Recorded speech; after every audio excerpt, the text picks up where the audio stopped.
Hello friends, আসসালামু আলাইকুম। খিচুড়ি খেতে সবারই ভালো লাগে, আর তা যদি হয় বৃষ্টির ভিতরে। বাইরে প্রচণ্ড বৃষ্টি, তো ঘরে যা ছিল আমি তা দিয়েই বসিয়ে দিলাম খিচুড়ি।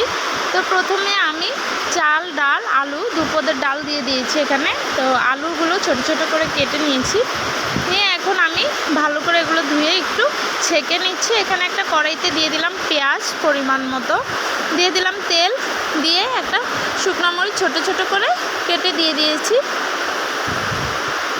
তারপর এগুলোকে ভালো করে ভাজার পর আমি চালগুলো দিয়ে পরিমাণ মতো হলুদ, মরিচ, স্বাদ মতো লবণ দিয়ে দিলাম, একটু আদা জিরা বাটা দিয়ে এখন ভালো করে এগুলো ভেজে নিচ্ছি।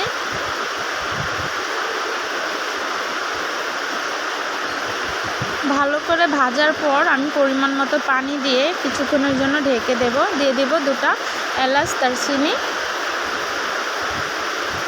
দিয়ে দিয়েছি একটা তেজপাতা। এখানে আমি নিয়ে নিয়েছি মটর ডাল সিদ্ধ করে, নিয়ে নিয়েছি বাদাম ভেজে, নিয়ে নিয়েছি হিদল শুটকি। এখানে আমি 2-3 পদের ভর্তা বানিয়ে নিলাম। তো ফ্রেন্ডস, ফাইনালি ভর্তাগুলো বাটা শেষ, আর এদিকে খিচুড়িও রান্না করা শেষ।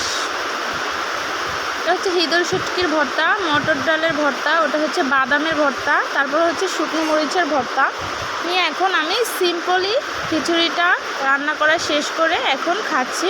তো ফ্রেন্ডস, কেমন হয়েছে অবশ্যই কমেন্টে জানাবেন। আল্লাহ হাফেজ।